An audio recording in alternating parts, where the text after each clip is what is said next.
Hello students. So మీరు కొత్త వాళ్ళతో మీట్ అయినప్పుడు బేసిక్ హిందీ సెంటెన్స్తో ఎలా మేనేజ్ చేయొచ్చో ఈ వీడియో ద్వారా తెలుసుకుందాం. ఓకేనా? సో మీరు కొత్త వాళ్ళతో మీట్ అయినప్పుడు ఫస్ట్ వాళ్ళ నేమ్ అడుగుతారు కదా. సో ఆప్కా నామ్ క్యా హే, మీ పేరేంటి, what is your name. So మీకంటే చిన్నవాళ్ళు అనుకోండి, తుమ్హారా నామ్ క్యా హే అని అలా కూడా అనొచ్చు. సో వాళ్ళే సేమ్ క్వశ్చన్ అడిగితే మేరా నామ్, ఇక్కడ రాజేష్ అని రాసాను, మీరు ఏ పేరైతే అది రాసుకోవచ్చు. ఓకే, మై నేమ్ ఈజ్ మేరా నామ్ అని మీరు ఏ పేరైతే అది పెట్టుకోవచ్చు. నెక్స్ట్ క్వశ్చన్, ఆప్ క్యా కర్తే హే, మీరు ఏం చేస్తూ ఉంటారు, వాట్ డూ యూ డూ.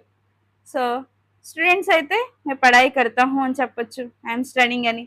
ఒకవేళ జాబ్ చేస్తున్నారు అనుకోండి, మై నౌకరీ కర్తా హూ, అమ్మాయిలు అయితే కర్తీ హూ అని చెప్పొచ్చు. నెక్స్ట్ క్వశ్చన్, ఆప్ కహా సే ఆయే హే, మీరు ఎక్కడి నుంచి వచ్చారు. मैं హైదరాబాద్ సే ఆయి హూ, వేర్ ఆర్ యూ ఫ్రమ్ అంటే मैं హైదరాబాద్ సే ఆయి హూ, మీరు ఏ ప్లేస్ నుంచి బిలాంగ్ చేస్తారో